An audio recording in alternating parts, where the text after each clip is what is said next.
We begin with a Fox News alert. Democrats now are grilling Attorney General Jeff Sessions on a host of issues today, from Russia to immigration, from civil rights to James Comey, the former FBI director, and even on Sessions' private conversations with the president. Let's go outnumbered over time. I'm Harris Faulkner. That hearing, by the way, is in a break for the next 30 minutes. You'd have to go as far back as January for the last time Jeff Sessions appeared before the Judiciary Committee. That was for his confirmation hearing, and Democrats ready to pounce on a host of issues, including the private conversations the Attorney General had with President Trump. Here it is. Did the president ever mention to you his concern about lifting the cloud on the Russia investigation? Senator Feinstein, that calls for a communication that I've had with the president, and I believe it remains confidential. But you don't deny that there was a communication?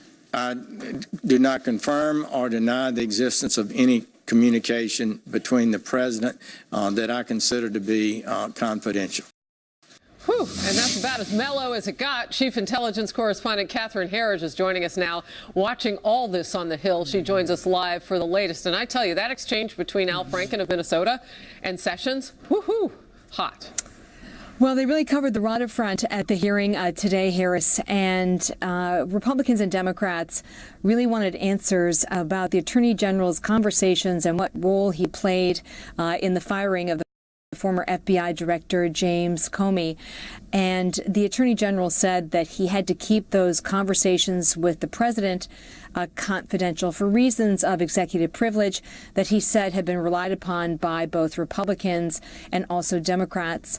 One of the most heated moments really came in an exchange with Senator Leahy, who accused the Attorney General of misleading the committee about his contacts with the Russians. The Attorney General countered that he felt casual conversations or casual contacts, such as meeting the Russian ambassador at having a conversation with the Russian ambassador at a campaign event, did not amount to the allegation of coordination or collusion. I met with the Russian ambassador after I gave a speech at the Republican convention. He was right in front of the speakerphone, and we had we had an encounter there, and that he asked for an appointment in my office later. I met with 26 ambassadors in the last year.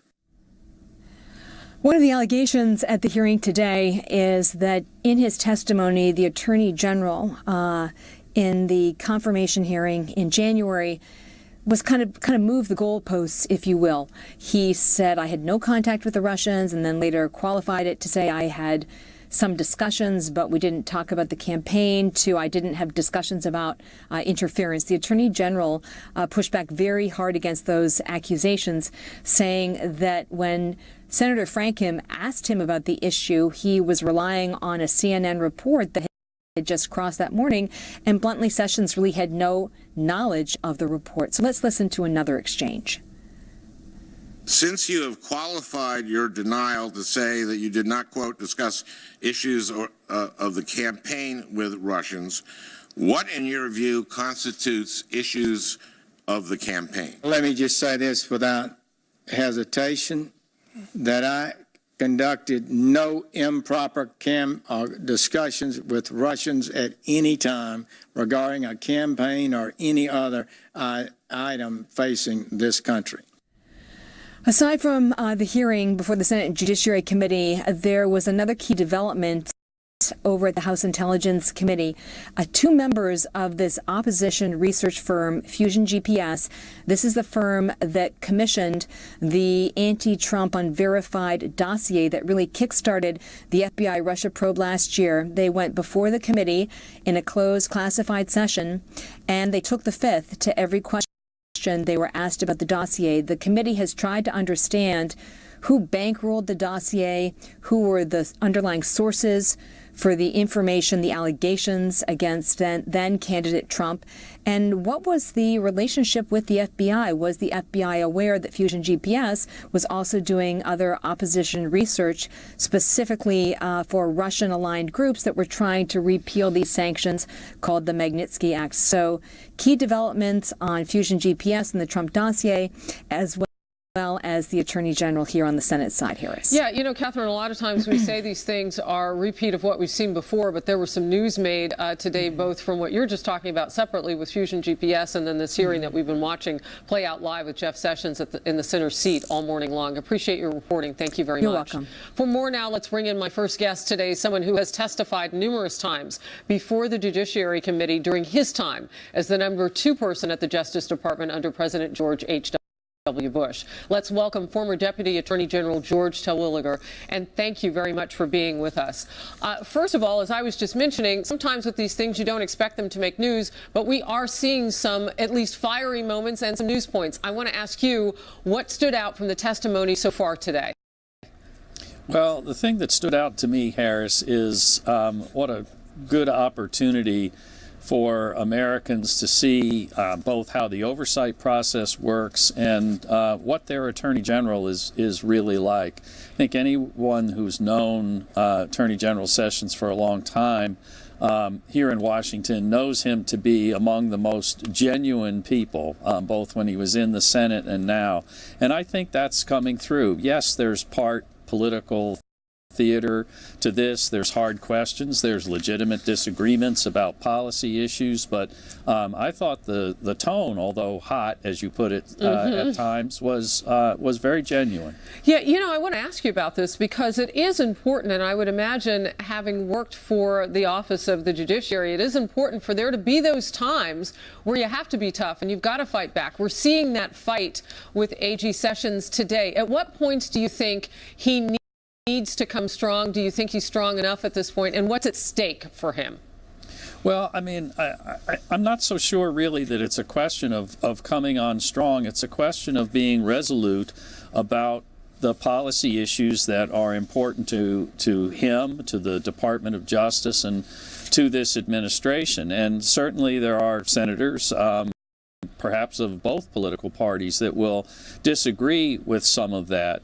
But legitimate disagreement is an important part of our process. And what I see in this hearing today is as much substance as theater, and I think that's important. Yeah, the big question that you saw some of the senators pressing him on was about the meetings that he said at first he didn't have with Russia, and he then detailed what he thought the question was that he answered, which was interesting to listen to. I want to watch an exchange between Senator Patrick Leahy and the Attorney General about being questioned by the special prosecutor investigating Russian interference in our election. Watch this.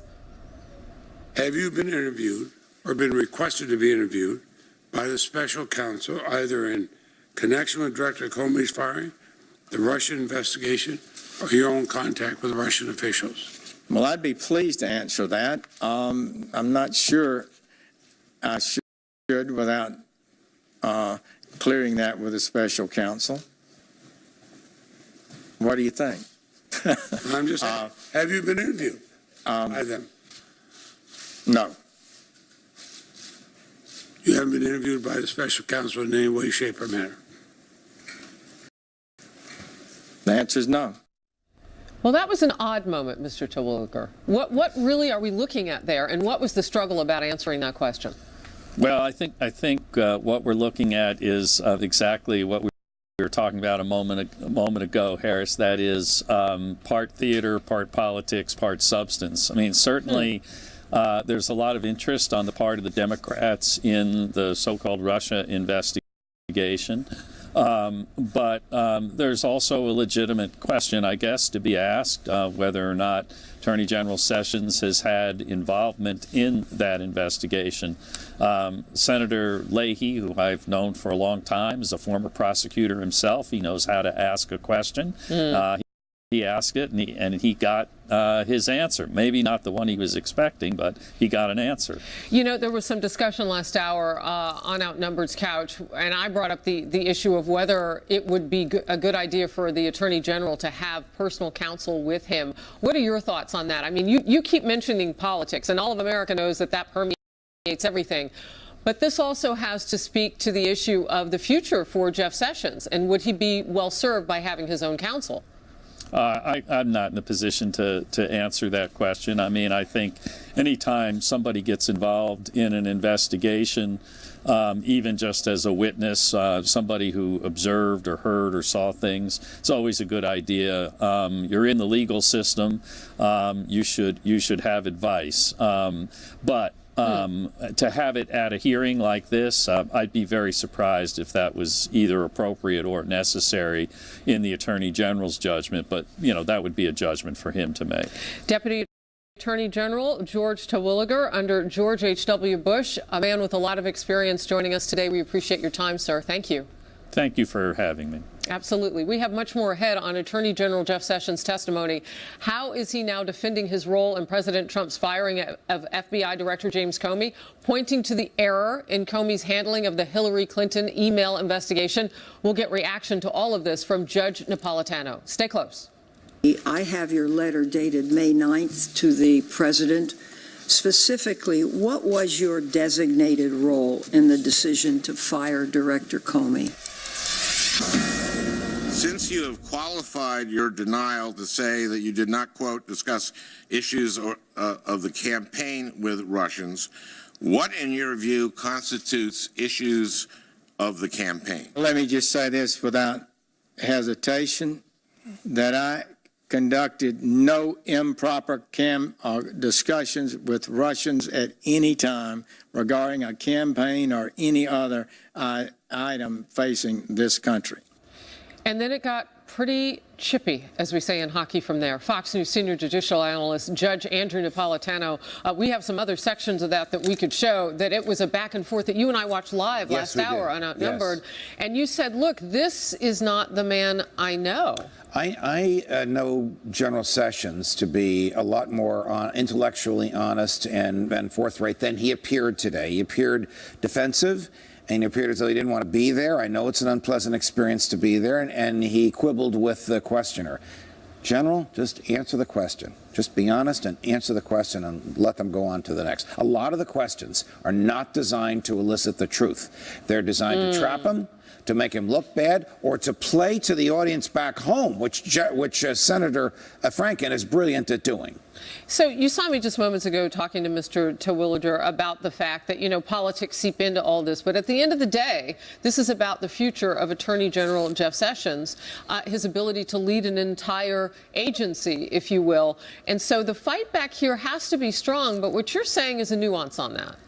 Well, what I'm saying is that, yes, he has to be strong, and yes, he shouldn't display irritation at being there, and yes, he should expect very difficult, even tricky questions. Is any of this surprising? No, none of this is surprising. None of those questions are surprising to you. No, but remember, when you testify before Congress, there are two statutes that govern it. One is perjury. Everybody knows that. You took an oath. You got to tell the truth. The other is you cannot mislead.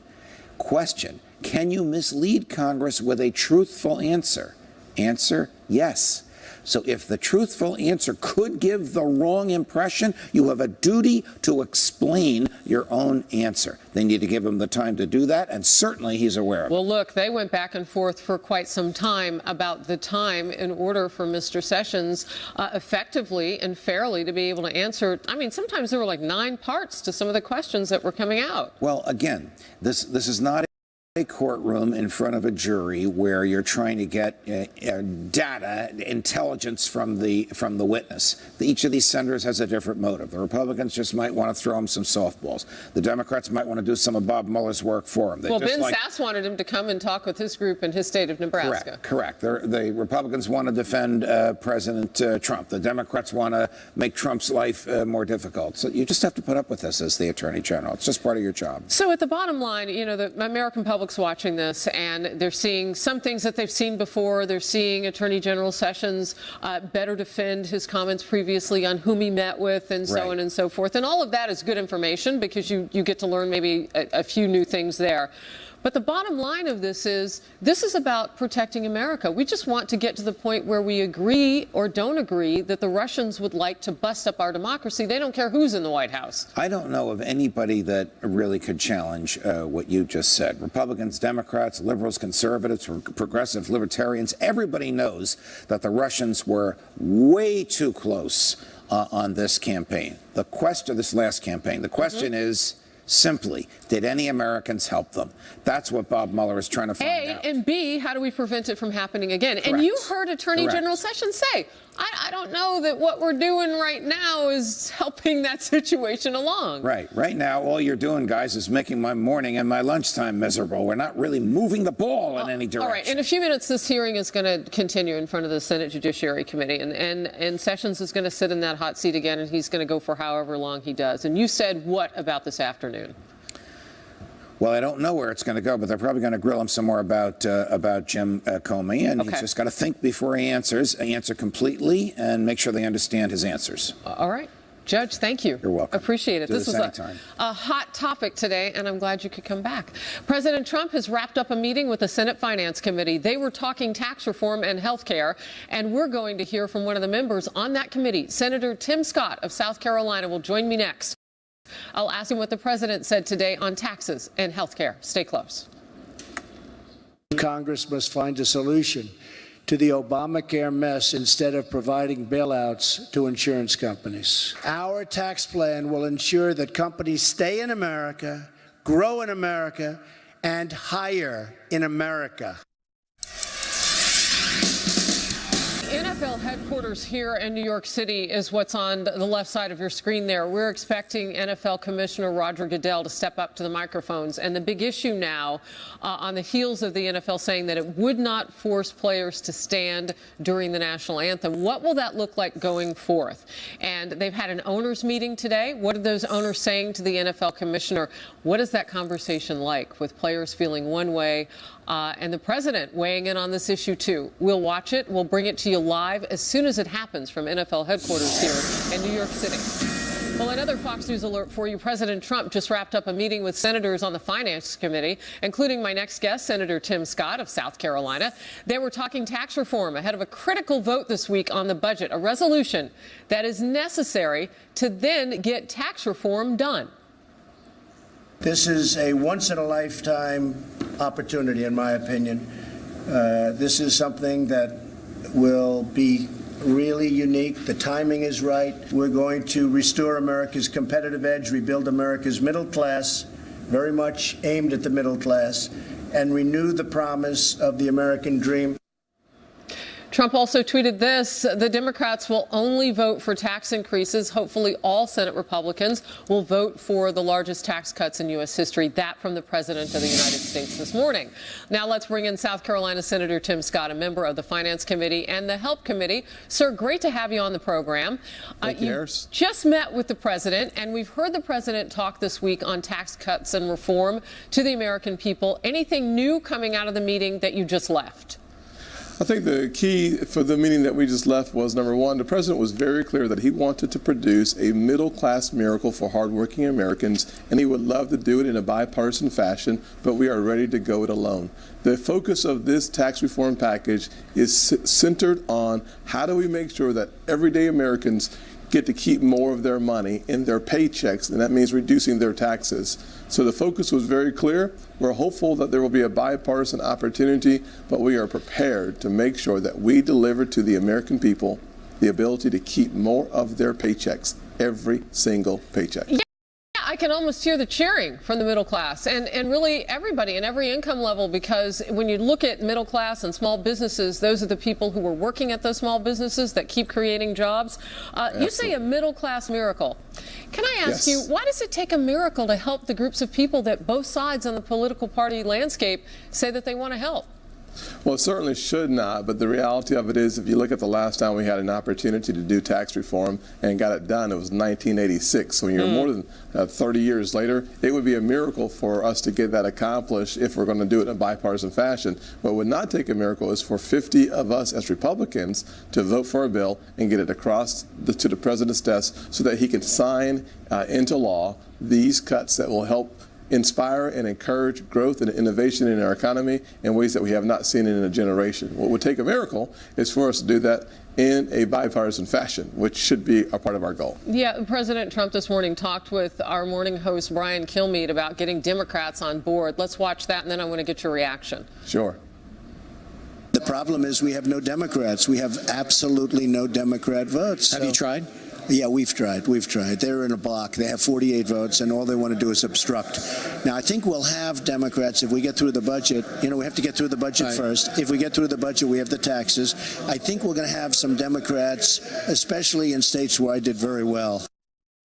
You grow the economy from the middle class out. If the middle class does well, then businesses do well, and we make things in this country, and working families get tax breaks. And that's what the president said in his campaign. That's what he said at Forbes last week. That was part of what he said last night in his Heritage speech that I watched. And I want to find a way to do it right with 60 votes bipartisanly. I got to think he was pretty popular, Mr. Sherrod Brown out of Ohio, at the meeting today. I understand he may have joined you guys.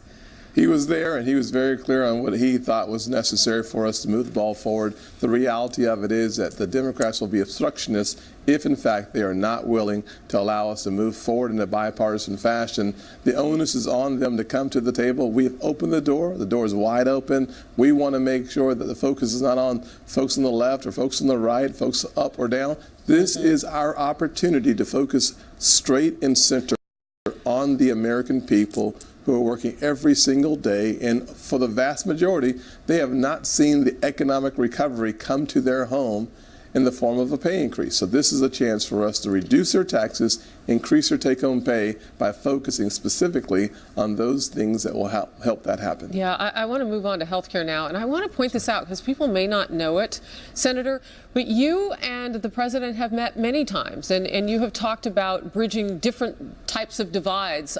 So I know that you have talked also about, absolutely. After Charlottesville, I understand. You've talked bipartisan on many issues.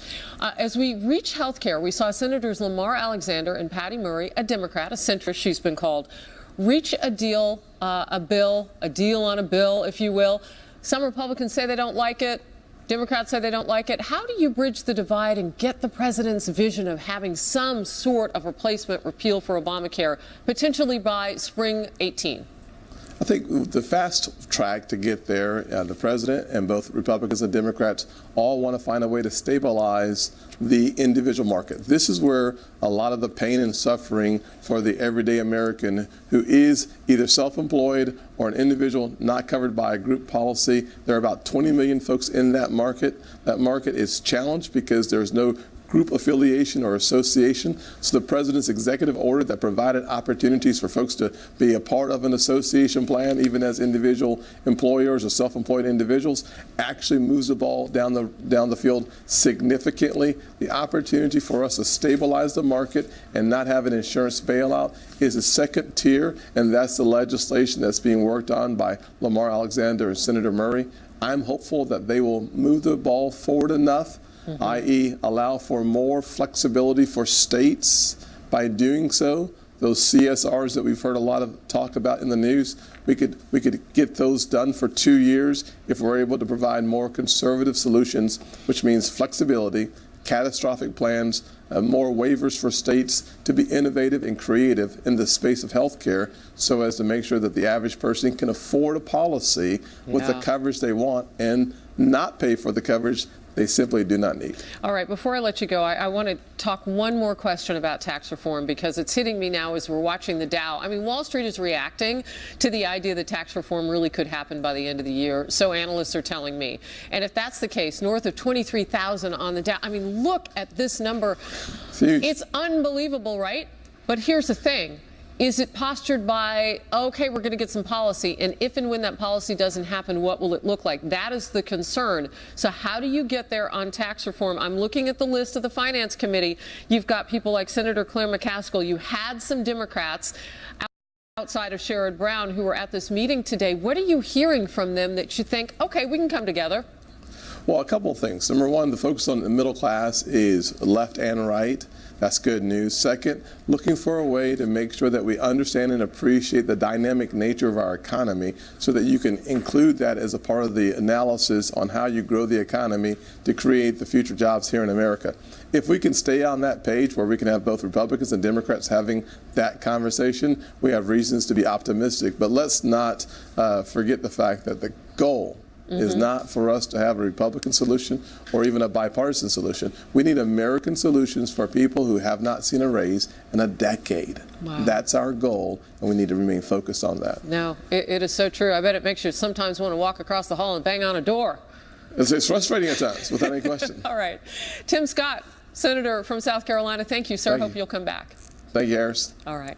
No apologies when it comes to Merry Christmas, or saying God, or on matters of heritage. President Trump not shying away from the issues dear to his base in a fiery speech, but does he risk putting off mainstream voters? Our power panel will weigh in. Stay close. We believe we should preserve our history, not tear it down. Now they're even trying to destroy statues of Christopher Columbus. What's next? Has to be stopped. It's heritage.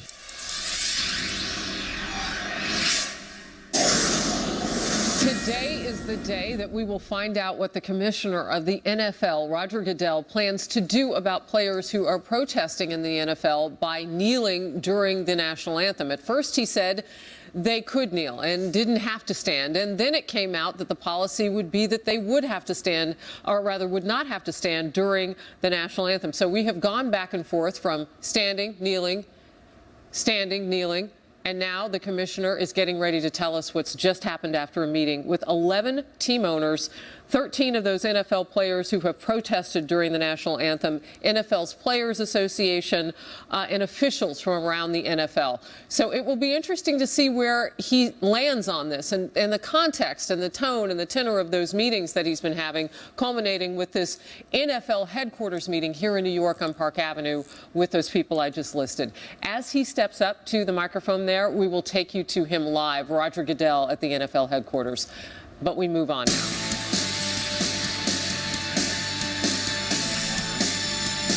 Freedom is not a gift from government.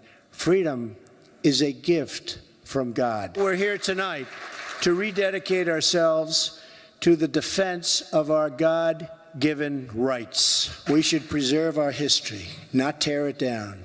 Now they're even trying to destroy statues of Christopher Columbus. What's next? Let's give our country the best Christmas present of all: massive tax relief. That's President Trump serving up some political red meat, you might say, for the conservative audience at the Heritage Foundation. He went on to talk about cutting taxes, but the president hit some of the issues most dear to his base. For a reaction now, back from the outnumbered couch, former State Department spokesperson Marie Harf and Republican strategist Evan Siegfried is here. Evan, I'm going to start with you. It's not just for the red meat of the base, though, right? I mean, he's talking, as he did on this NFL issue, about the flag and standing for the national anthem from a place where he thinks he has standing and ground with everybody. Yes, he's talking about issues that many Americans feel very strongly about. There's a lot of Americans who feel strongly about people who kneel during the national anthem and how that offends them. No matter what their politics are. Yes, and there are many Americans who want people to say Merry Christmas and feel we've become overly PC'd. And at the same time, it's a very smart trap he's laid for Democrats, because Democrats go out and reflexively oppose Trump at anything and everything he does. And when they're making the argument that, no, you should be able to kneel, it translates to some voters as they're against people standing for the national anthem. You know, Marie, you and I have talked on the Outnumbered couch about the fact, though, that if you look at this for just what it is, it's kind of the president being political, but also just showing us what his beliefs are. Well, I think the president is trying to focus on these cultural issues, what some people call the culture wars. in part because he hasn't had a lot of success on the traditional legislative agenda he laid out as promises he would keep. Healthcare repeal and replace still hasn't happened. Tax reform is getting pushed probably into next year. You think even with all of the offensive that he's been on in the last 24 hours? Mick Mulvaney yesterday said that tax reform will probably get pushed to the beginning of next year. So I think for him, he politically rightly understands that for his base, this is very helpful for him to do. I don't think it's going to grow his numbers beyond that base support, and his numbers are still at historical lows for a president in the first year. I think he's trying to solidify the base. What will be interesting is whether that works in 2018 when he's not on the ballot, but his party is. Evan?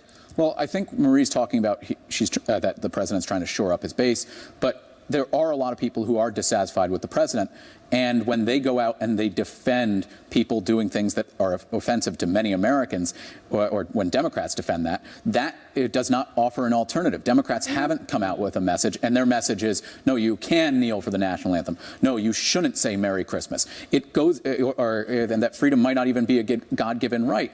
It actually makes Democrats shoot themselves in the foot by defending it. So when the president says, though, that freedom is a God-given right, what do you say?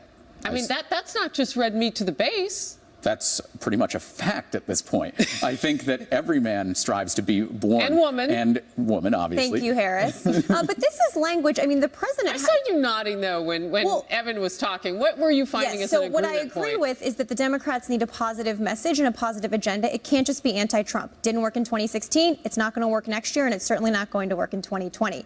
But it's so interesting to me. Donald Trump, throughout his life, has never been someone to use this kind of overtly... How do you know that? Because he's been a public figure for decades and decades. He's never focused on this overtly religious language. He's used it a lot since becoming president, and I find it interesting, and I do think it's trying to speak to some of the base. And look, Democrats, I'm not saying don't say Merry Christmas. I think that's a gross overgeneralization of what Democrats are saying. We are saying you can't call people protesting, racial issues in this country unpatriotic. You can't question the right of people to use their First Amendment. That's not fair. That's the argument Democrats are making. The problem with the argument that Democrats are making is that the argument takes longer than a bumper sticker slogan to make. And Americans' attention spans have gotten much shorter. And when you say no, they should be able to, that's what people extrapolate. They don't extrapolate the very long and lengthy... I agree, and that's partly how we got Donald Trump. Let's talk about, though, the success with the president on these issues, because we've been talking a little bit about the NFL as we wait for the NFL commissioner to step up to the podium now, step up behind that microphone and tell us what his decision is going to be about the policy with the NFL and kneeling or not kneeling for the national anthem. So we'll get into that as it happens. But with respect to that, the president got out on that issue. He never backed down. He didn't waver on it. I mean, we've seen the NFL do some gymnastics moves on trying to figure out what the heck to do about it. Not the president. It was a winning issue for him. It was a winning issue for him because many Americans felt that this was wrong, but nobody was there to say it's okay to say you should stand up and stand for the anthem. Because last year, nobody really did that. The only thing that President Obama said, and I'll give him credit for this, was that the people who kneel should take into consideration how it would impact somebody who lost a loved one in a time of war for standing up for those freedoms. And President Obama was right, but he never forcefully echoed that and told people to stand. So the reason I bring this up now, and again, as that news happens, we'll bring it to you live with Roger Goodell. But the reason I segue into that is because now we don't have to wonder about where the president stands on these issues. And Marie, we haven't been with the president in the quiet corners of, outside of public life. Of course, he's more public now than he's ever been, even when he had a TV show. He's the president. Right. So we now know more about that. And this is consistent with what he was saying to the Heritage Foundation last night. It is, and you're right, he has not wavered on this issue. Transitioning to the NFL, though, they are in a more difficult spot because they do have business considerations. If people don't want to pay to go to NFL games because of this issue, that's a problem for them.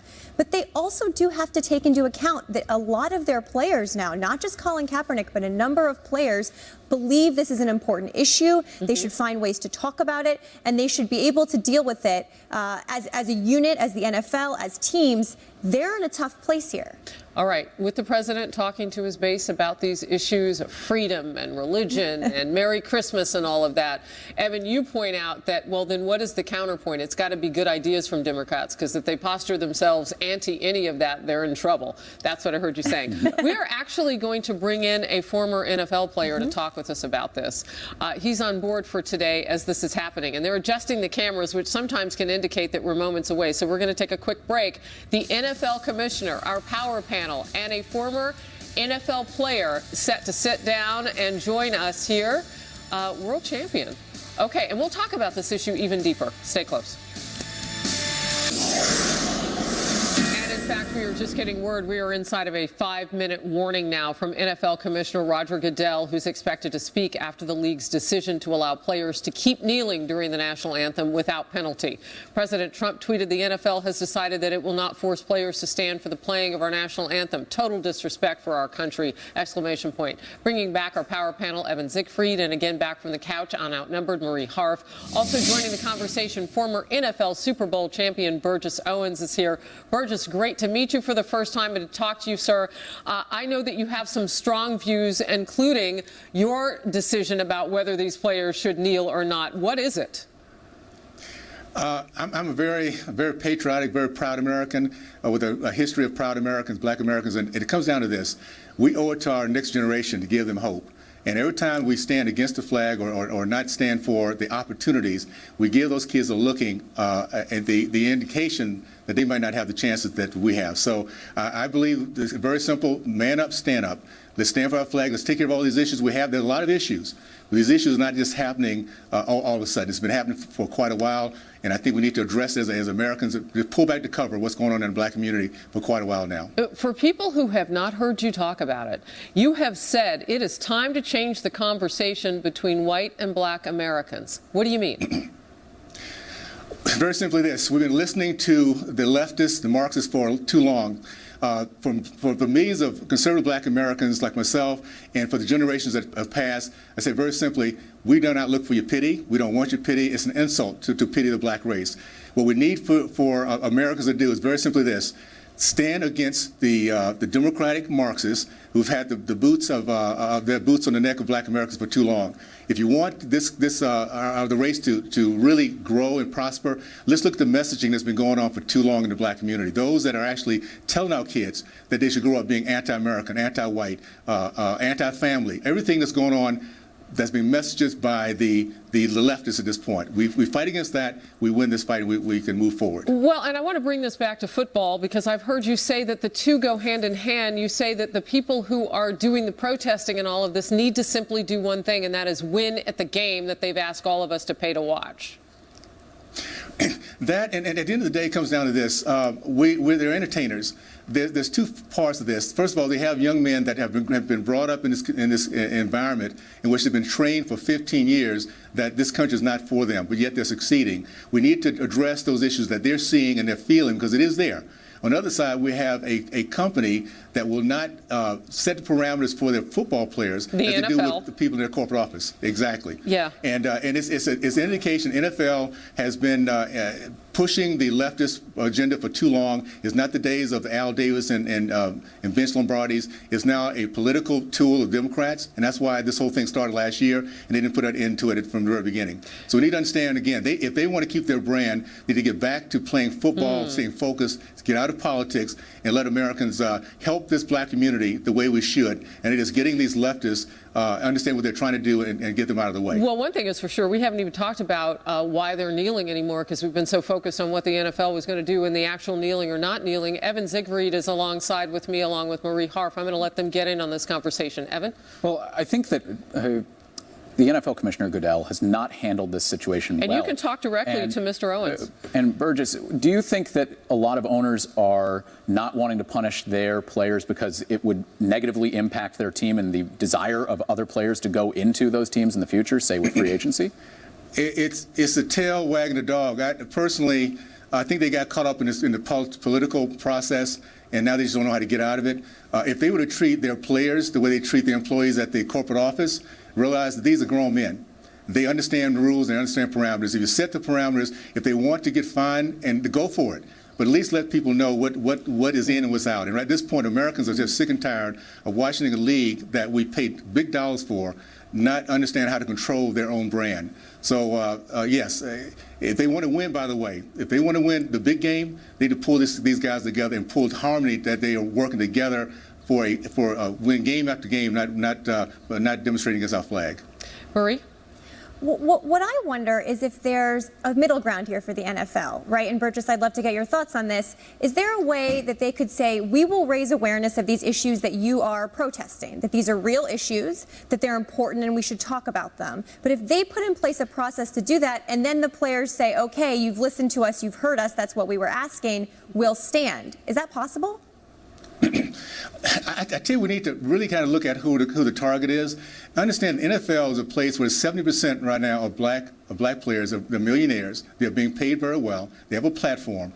The issue should be talking now with these black politicians who've run these communities for decades. We have 83% of black teen males not working.